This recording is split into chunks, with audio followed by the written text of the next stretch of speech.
మాట్లాడారు ప్రభా. మీరు మాట్లాడుతుండగా వినగలిగే చెవులు, గ్రహించే మనస్సును మాకు దయచేయమని యేసుక్రీస్తు పరిశుద్ధ నామమును బట్టి ప్రార్థించి స్తుతించి బతిమాలి వేడుకున్నాము తండ్రి. ఆమేన్, ఆమేన్. దేవునికి స్తోత్రం. హల్లెలూయా, హల్లెలూయా, హల్లెలూయా. అందరూ బాగున్నారమ్మా? అందరూ బాగున్నారా? మంచిది. అందరూ ప్రార్థన చేస్తున్నారా? ప్రార్థన చేస్తున్నారా? చెప్పండి. ఒక భారము 10 మంది మోస్తే అది సులువవుతుంది, భారం ఒక్కడే మోస్తే అది బరువు అవుతుంది. ఒక కార్యక్రమం మనము అనుకుని జరిగిస్తున్నప్పుడు మనకెందుకులే మోసేవాడే పడతాడు అనుకుంటే దేవుని యొక్క ఆశీర్వాదాన్ని మనం పొందుకోలేం. దేవుని పని, దేవుని కార్యక్రమం అంటే మనము చేయదగ్గ సహాయం మనం చేయాలి, చేయదగిన దానికంటే ఎక్కువ చేయాలి. ఆ దినాల్లోనటండి శక్తి కంటే తక్కువ ఇచ్చిన వారు ఉన్నారు, శక్తి కొలది ఇచ్చిన వారు ఉన్నారు, శక్తికి మించి ఇచ్చిన వారు కూడా ఉన్నారు. మేమెంతటి వారము, మా పరిచర్య ఎంతటిదని మనం అనుకోకుండా దేవుడు నిన్ను ఒక ఘనమైనటువంటి విశ్వాసిగా దేవుడు ఎన్నుకున్నాడని, ఒక ఘనమైనటువంటి వాణిగా దేవుడు నిన్ను చూస్తున్నాడని నువ్వు గుర్తెరిగి దేవుణ్ణి ఘనపరచవలసినటువంటి విషయం వచ్చినప్పుడు, ఆ సందర్భం వచ్చినప్పుడు నువ్వు ఎంత ఘనపరచాలో దానికంటే మించి నువ్వు ఘనపరిచినట్లయితే దేవుడు నిన్ను బహుగా ఆశీర్వదిస్తాడు. ఒక్కటి మనం గుర్తెరగవలసింది ఏంటంటే, ఈ లోకానికి మనం ఏం తీసుకురాలేదు, ఈ లోకము నుండి కూడా ఏమీ తీసుకువెళ్ళలేదు. మనతో వచ్చేది దేవునికి మనకి మధ్య ఉన్నటువంటి ఆ బాండింగ్ ఏదైతే ఉందో అది మాత్రమే మనతో వస్తుంది. దేవుడు చెప్పినట్లు చేసామనుకోండి, అది మనతో వస్తుంది. దేవుడు చెప్పినట్లు కాకుండా మన సొంత నిర్ణయాలు చొప్పున మనం చేసామంటే అది మనతో వస్తుంది. మనతో వచ్చే రెండు, మేలు కీడు, మేలు కీడు. దైవ చిత్తానుసారంగా మనం నడుచుకున్నాం అనుకోండి, మన వెంట మేలు వస్తుంది. అలా కాకుండా మన సొంత ఇష్టం చొప్పున మనం జీవించామనుకోండి, మనతో వచ్చేదేంటి? కీడండి. కనుక ప్రియమైనటువంటి వారా, ఒక్కసారి కూర్చొని ఒక సుదీర్ఘమైన ఆలోచన చేసి, మరి అయ్యగారు మీరు ఏం చేస్తున్నారు, మేము చేయవలసిందేంటి, దానికి మేము రెడీగా ఉన్నామని ఎప్పుడైతే విశ్వాసి అంటుందో అప్పుడే ఆ విశ్వాసి దేవునితో గట్టి బంధము కలిగి ఉన్నట్టు. దేవునికి స్తోత్రం, హల్లెలూయా. ప్రియమైనటువంటి వారా, పరిశుద్ధ గ్రంథము నుండి వేదవాక్యమును మనం ధ్యానం చేసుకుందాం. సత్యవేద బైబిల్ గ్రంథము నుండి ద్వితీయోపదేశ కాండము 15వ అధ్యాయము, ద్వితీయోపదేశ కాండము 15వ అధ్యాయము 12, 13 వచనాలు చదవండి.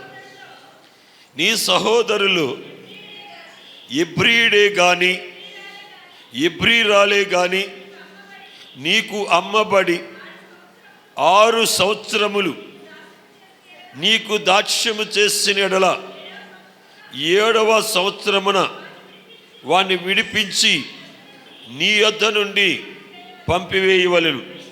అయితే వాణ్ణి విడిపించి నీ యొద్ద నుండి పంపివేయినప్పుడు నీ ఒట్టి చేతులతో వానిని పంపివేయకూడదు. దేవునికి స్తోత్రం, హల్లెలూయా, హల్లెలూయా, హల్లెలూయా, హల్లెలూయా.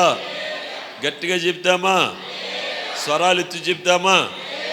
ఇంకా గట్టిగా. మంచిది ప్రేర. ప్రియమైనటువంటి వారరా, దేవుడైన యెహోవా ఇజ్రాయేలు ప్రజలతోటి తన నిబంధన, తన న్యాయ విధులు ఎలా నడుచుకోవాలి, ఎలా ఉండాలో వారికి బోధిస్తూ ఉన్నాడు. ఈ ద్వితీయోపదేశ కాండములు మోషే ఇజ్రాయేలు ప్రజలతో మాట్లాడుతూ దేవుని యొక్క ఉద్దేశము, దేవుని యొక్క ఆలోచన, దేవుని యొక్క ప్రణాళిక వారికి తెలియజేస్తూ అంటున్నాడు. మీ ఇంట్లో ఒక ఎబ్రీయుడు కానీ ఎబ్రీరాలు కానీ మరెవరైనా సరే ఈ ఐగుప్తీయులలో దాసుడుగా ఉన్నట్లయితే 6 సంవత్సరములటండి అతనితోటి దాసరికం చేయించుకోవచ్చు అట. ఏం చేయించుకోవచ్చు?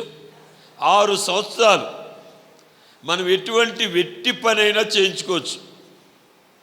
6 సంవత్సరములైన తర్వాత 7వ సంవత్సరమున అతన్ని మనం ఏం చేయాలట?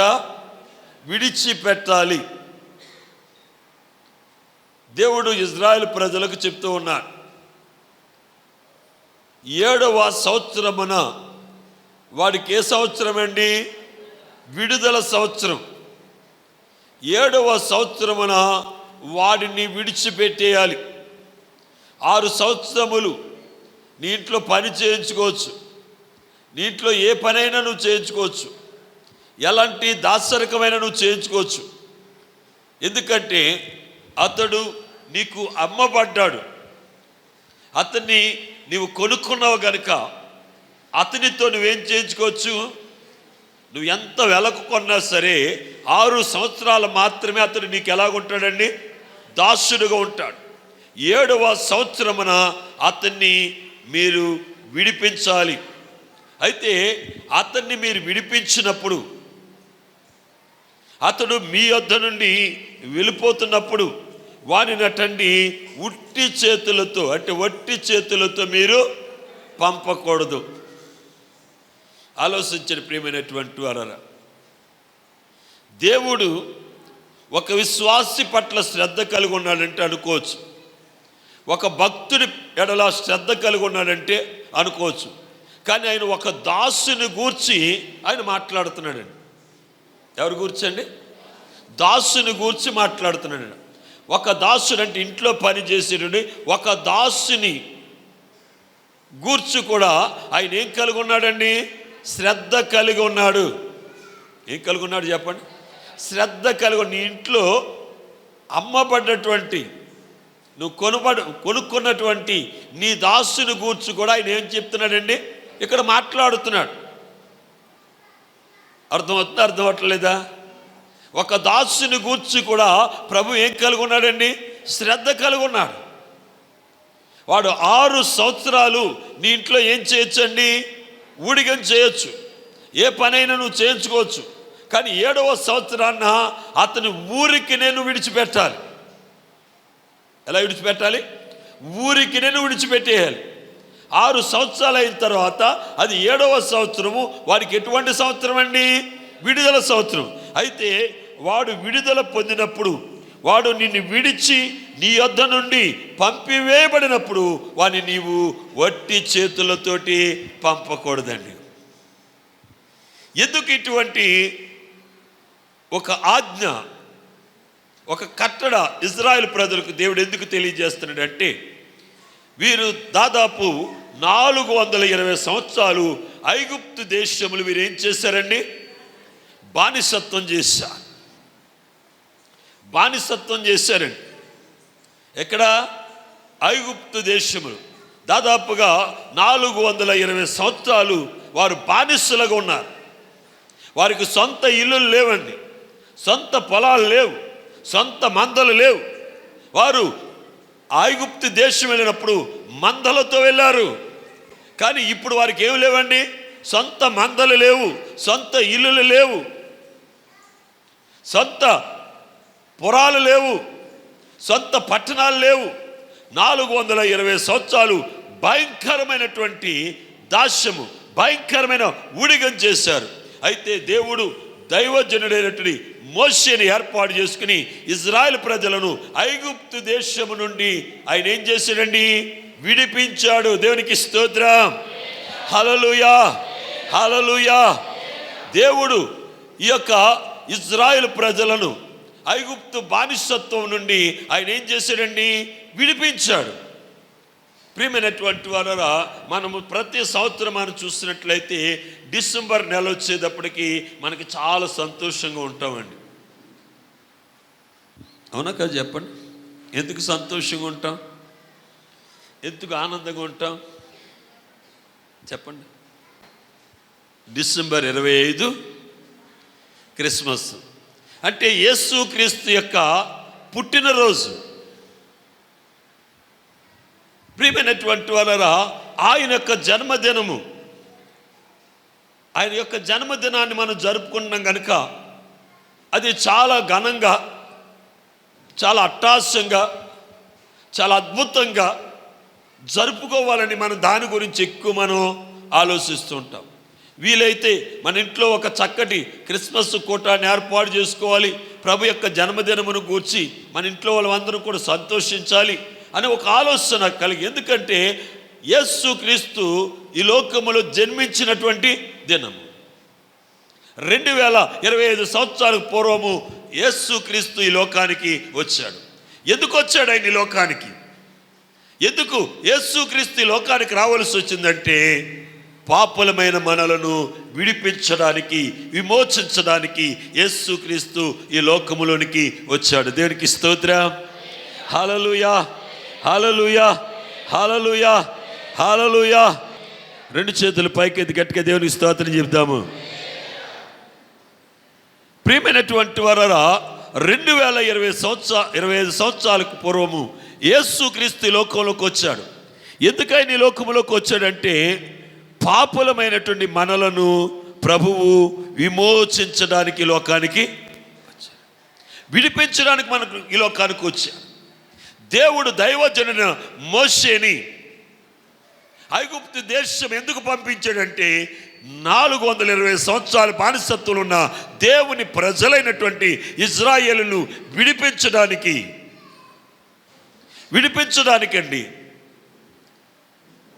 వారిని విడిపించడానికి తన దాసుని పంపించారు. మీకు విడుదల పొందారు కనుక అలాగే మీ ఇంట్లో పనిచేసేటటువంటి మీ ఇంట్లో ఉన్నటువంటి దాసులు కూడా 6 సంవత్సరాలు పనిచేసిన తర్వాత 7వ సంవత్సరమున అతన్ని మీరు విడిచిపెట్టాలి.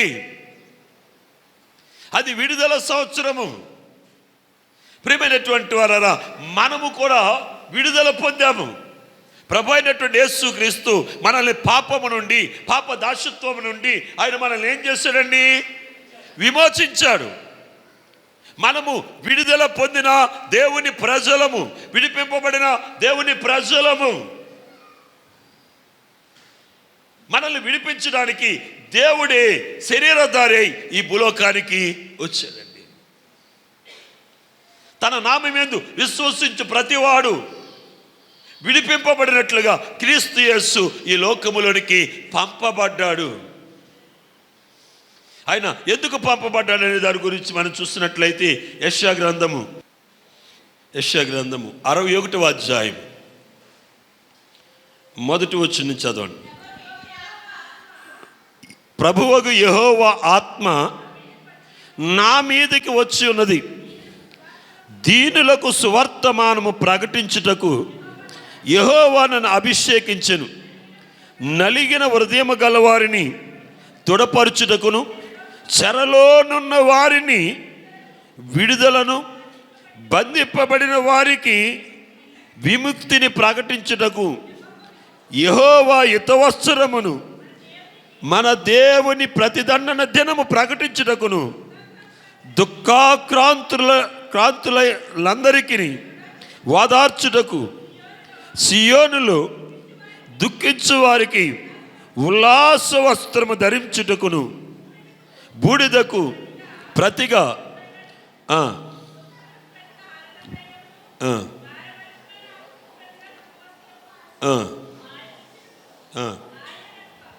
ఆయన నన్ను పంపి ఉన్నాడు. దేవునికి స్తోత్రం. హల్లెలూయా. హల్లెలూయా. ప్రభు అయినటువంటి యేసుక్రీస్తు ఈ లోకానికి ఎందుకు వచ్చాడటమ్మా? ఎందుకు వచ్చాడు చెప్పండి? ఎందుకు వచ్చాడు? చెరలో ఉన్న వారిని విడిపించడానికి, బంధింపబడిన వారికి విముక్తి దయచేయడానికి. మనం ఎక్కడున్నామండి? ఎక్కడున్నాం చెప్పండి? సాతాను చెరలో ఉన్నాం. ఏ చెరలోనండి? సాతాను చెరలో ఉన్నాం. చెరలో ఉన్నవారు, ఆ చెరలో ఉంచినటువంటి వారు, ఆ న్యాయాధిపతి కావచ్చు, రాజు కావచ్చు, జైలు సూపరింటెండెంట్ కావచ్చు, వారు ఎలాగా చెప్తే అలాగా చేస్తారు. మన సొంత ఇష్టం అక్కడ చేయడానికి ఉండదండి. సాతాను మనల్ని బంధించి తన ఇష్టానుసారంగా మనల్ని చేసుకుంది. కొందరు తాగుబోతులు గాను, కొందరు తిరుగుబోతులు గాను, కొందరు జోదగాలు గాను, కొందరు బూతులు మాట్లాడేవారు గాను, కొందరు శపింపబడిన వారు గాను, కొందరు శపించేవారు గాను, ఇలాగ సాతాను మనుషులను ఏం చేసిందండి? బంధించింది. బంధించి తన యొక్క ఉద్దేశాన్ని, తన కోరికను సఫలపరుచుకోవడానికి, తనతో పాటు తన సంఘములు, తన గుంపులో ఉన్నటువంటి వారిని నరకములోనికి తీసుకెళ్ళడానికి వారిని ఏం చేసింది? బంధించింది. అయితే ప్రభు అయినటువంటి యేసుక్రీస్తు ఎందుకు వచ్చాడట? బంధింపబడిన వారిని విడిపించుటకు. అమ్మ వినండి, దేవునికి స్తోత్రం. హల్లెలూయా, హల్లెలూయా. సత్యవతి గారికి ఇంటికాడ మాటలు సరిపోవట్లేదేమో. ఇంటికాడ బోల్డ్ అంత ఖాళీ, బోల్డ్ అన్న అరుగులు ఉన్నాయి మాట్లాడుకోవడానికి. అందుకే నేను ఏలియా గారికి చెప్తూ ఉంటాను, కుర్చీలు కూడా ఇంకా దూరంగా వేయండి. అర్థమైందా? మనిషికి అంటుస్తూ ఉండకూడదండి. అంటుస్తూ ఉంటే ఉప్పర్ మీటింగులు అన్నీ ఇక్కడ ఉంటాయి. దేవునికి స్తోత్రం. హల్లెలూయా. ప్రభు వైపు చూడండి, యేసుని చూడండి. కొన్ని నిమిషాలు దేవుడు నీతో మాట్లాడుతున్నాడు. ఒక శ్రేష్టమైనటువంటి స్థితికి నిన్ను తీసుకువెళ్ళడానికి, ఒక ఉన్నతమైన స్థానములకి నిన్ను నడిపించడానికి దేవుడు నిన్ను దర్శిస్తూ ఉండగా ఆయనను తృణీకరించడం అది నీకు ఆశీర్వాదం కాదు. ఇక్కడ ప్రియమైనటువంటి వారరా, వాక్యమును మనం చూసినట్లయితే యేసుక్రీస్తు ప్రభువారు ఈ లోకానికి ఎందుకు వచ్చాడో తెలుసండి? చెరలో ఉన్న వారిని విడిపించడానికి, బంధింపబడిన వారికి విముక్తిని ప్రసాదించడానికి, విముక్తి లేని మనకు విముక్తిని ప్రసాదించడానికి 2025 సంవత్సరాల క్రితము యేసుక్రీస్తు ప్రభుల వారు ఈ లోకానికి వచ్చాడు. అంటే మనం ఇప్పుడు ఎవరు? చెప్పండి, మనం ఎవరు అండి? విడిపింపబడిన వారము. చెప్పండి మాట. విడిపింపబడిన వారము. బంధింపబడిన వారమా? విడిపింపబడిన వారమా? చెప్పాలి. వెనకాల ఉన్నవారు మాట్లాడట్లేదు. మనము బంధింపబడిన వారమా? విడిపింపబడిన వారమా? విడిపింపబడినటువంటి వారము. మరి ఎవరైతే విడిపింపబడతారో ఆ విడిపింపబడినటువంటి వారిని మీరు ఊరికినే ఉట్టి చేతులతో వారికి మీరు పంపకూడదు. వారికి మీ మందలో పాలు ఇవ్వాలి. దేవునికి స్తోత్రం. హల్లెలూయా, హల్లెలూయా, హల్లెలూయా. 14 వచ్చిన చదవండి. ఏంటమ్మా?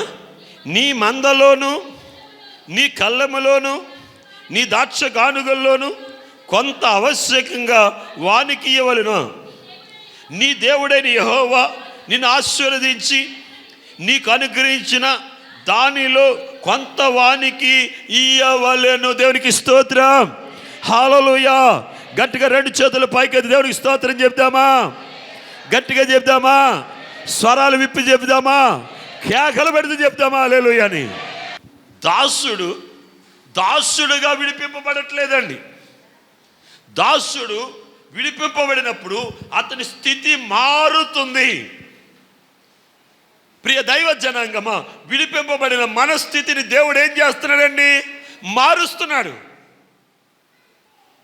విడిపింపబడినటువంటి మనస్థితిని దేవుడు మార్చే దేవుడిగా ఉన్నాడు. ఇక్కడ ఆయన అంటున్నాడు చూడండి, మీ మందలలో కొన్ని వారికి ఇవ్వాలటండి. ఎవరికి? 7వ దినమున 7వ సంవత్సరాన విడిపింపబడుతున్న దాసుని కట్టండి మందలో కొన్నిటిని ఇవ్వాలట. రెండవది నీ కళ్ళెములో కొంత వారికి ఇవ్వాలట. మూడవది నీ ద్రాక్ష గానుగ నుండి వస్తున్నటువంటి ద్రాక్ష రసం ఉంది చూడండి, అది ఇవ్వాలట. ద్రాక్ష గానుగులో కొంతటండి అతనికి ఇవ్వాలటండి. ఎందుకో తెలుసా? దేవుడు ఆ యొక్క ఐగుప్తు దేశము నుండి చూడండి, ఇక్కడ చెప్తున్నాడు, నీవు ఐగుప్తు దేశములు దాసుడవై ఉన్నప్పుడు నీ దేవుడైన యెహోవా నిన్ను విమోచించి జ్ఞాపకము చేసుకొనెను. దేవునికి స్తోత్రం, హల్లెలూయా. నిన్ను విమోచించి నిన్ను జ్ఞాపకము చేసుకున్నాను. విమోచించుట అనగా విడిపించి ఆయన నిన్ను జ్ఞాపకము చేసుకున్నాడు. అర్థమవుతుందండి ప్రియమైనటువంటి వాళ్ళరా? ఐగుప్తు దేశం నుండి ఇజ్రాయేలీలు వెలుపలకు వస్తున్నప్పుడు ఎలాగొచ్చారు చెప్పండి? ఎలాగొచ్చారు చెప్పండి అమ్మా. ఏమండి వచ్చేటప్పుడు ఎలాగొచ్చారు తెలుసండి? ఒట్టి చేతులతో వచ్చారా? ఎలాగొచ్చారు చెప్పండి? ఐగుప్తు దేశము నుండి ఇజ్రాయేలు వెలుపలకు వచ్చారు కదా.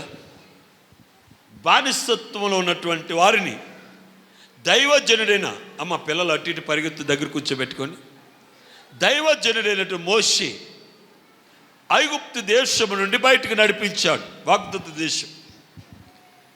వారు ఆ దేశమును విడిచి వచ్చేటప్పుడు వారు ఎలాగొచ్చారు? ఒట్టి చేతులతో వచ్చారా లేక ఏమైనా తీసుకుని వచ్చారా? బైబిల్ చదువుతారా మీరు? బైబిల్ చదివే అలవాటు ఉందా? మరి చదవలేదా? ప్రతి వారు బైబిల్ అంతా చదువుతారో లేదు కానీ మొదట ఉన్నటువంటి 10 పుస్తకాలు మట్టి పూర్తి చేసేస్తూ ఉంటారు. కొంతమంది మొదట ఉన్న 5 పుస్తకాలు పూర్తి చేసేస్తారు, ఆ తర్వాత మళ్ళీ పక్కనెట్టేస్తారు అండి. వీళ్ళు ఐగుప్తు దేశము నుండి వెలుపలకు వచ్చేటప్పుడు వీళ్ళు ఉట్టి చేతులతో రాలేదండి. మీకు దొరికినంత మీరు దోసుకుని వచ్చేయమన్నాడు. అవునా కదా చెప్పండి? ఏమ్మా, మీ పొరుగువానిది బంగారము, రత్నాలు, వజ్రాలు, వైఢూర్యాలు అన్నీ తీసుకోమన్నాడు. ఎందుకంటే అవి మీయే. అవి ఎవరై?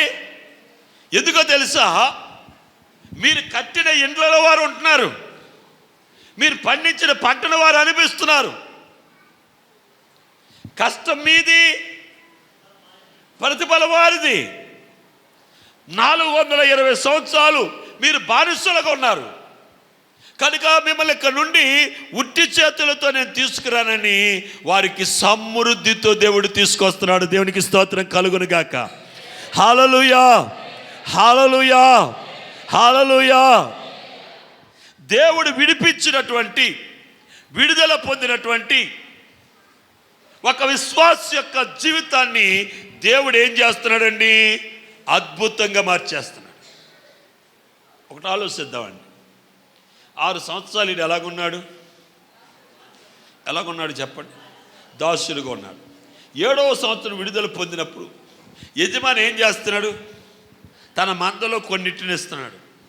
అంటే దాసుడుకి ఒక చిన్న మందకి ఏమయ్యాడండి? యజమాని అయ్యాడు కదా. తన కళ్ళెములు, పొలములో కాదండి, ఎందులోనండి? తన కళ్ళెములో కొంత ఇస్తున్నాడు. కళ్ళములో కొంత ఇస్తున్నాడంటే కొంత ధనం. ఇక ద్రాక్ష గానుగులో నుండి కొంత ఇస్తున్నాడు. అంటే దాసుడు విడిపింపబడిన తర్వాత ఎలా మారుతున్నాడండి? యజమానునిగా మారుతున్నాడు. దేవునికి స్తోత్రం, హల్లెలూయా. శుభవార్త. శుభవార్త. ఉండ్రాజవరం బేతెస్త స్వస్థత ప్రార్థనాశాలనందు ప్రతి బుధవారం ఉదయం 8 గంటల నుండి 1 గంట వరకు దైవజనులు పౌల్ అయ్యగారి ద్వారా స్వస్థత ప్రార్థనలు జరుగుచున్నవి. ఈ ప్రార్థన ద్వారా ప్రభువు గొప్ప కార్యాలు జరిగిస్తున్నారు. దెయ్యాలు వదిలిపోవుచున్నవి. విద్య, ఉద్యోగం, వ్యాపారం, విదేశీయానం, ఆరోగ్యం, మీ సమస్య ఏదైనా ఒక్కటే పరిష్కారం, ప్రార్థన. విశ్వాసం మీది, ప్రార్థన మాది. కార్యం దేవునిది. విశ్వాసంతో రండి, ఆశీర్వాదంతో వెళ్ళండి. వివరాలకు సెల్ నంబర్స్ 9963375281 and 9381335758. ప్రతి 2వ బుధవారం తైలాభిషేక ప్రార్థన జరుగును. అందరికీ ఆహ్వానం.